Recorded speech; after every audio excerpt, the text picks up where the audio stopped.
আমিনুদ্দিন ভাই, আপনি নাকি 1 টাকা 2 টাকা 5 টাকা 10 টাকা যার যেরকম টাকা আছে সেরকম তরমুজ বিক্রি সামর্থ্য অনুযায়ী মাল দেওয়া যাবে।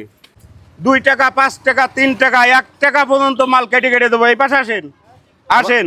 আমাকে কি 2 টাকার তরমুজ দিতে পারবেন? হ্যাঁ পারবো দিতে। আচ্ছা, আমার দেন তো 2 টাকার তরমুজ দেখি। এই যে এটা 10 টাকা, এটা 10 টাকা, এটা 10 টাকা, 10 টাকার তরমুজ, তাই না?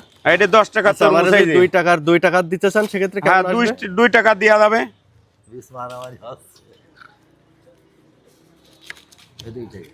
এই যে 2 টাকা, এইটা 2 টাকার তরমুজ, এটা 2 টাকা। হ্যাঁ এটা চিকন ফাইল। এই যে বন্ধুরা দেখেন 2 টাকার তরমুজ, আর ওটা গেল 10 টাকার তরমুজ। এটা এটা 5 টাকা, এটা 5 5 টাকা। টাকার বিক্রি করছেন, তাই না? এটা 5 টাকার। যার আস্ত কিনার সামর্থ্য নেই 1 টাকা 2 টাকা 5 টাকা 3 টাকার তরমুজ দেওয়া হবে। 2 টাকা কিনা নেবে। আসেন, এখন রোজার মাসে ইফতারির সময় খাবেন বলো। আসেন, এই যে 2 টাকার তরমুজ চলে যাচ্ছে। এই যে 2 টাকা। ভাই আপনার লোকেশনটা বলেন। এইবার 1 টাকা দেওয়া যাবে। এইটা রাত দেখ, 1 1 টাকার টাকার কাস্টমার আসলে দেওয়া যাবে। এটা রাত দেখ। আমি কাইমকুলা বাজার বিভো শোরুমের সামনে ফল বেচি।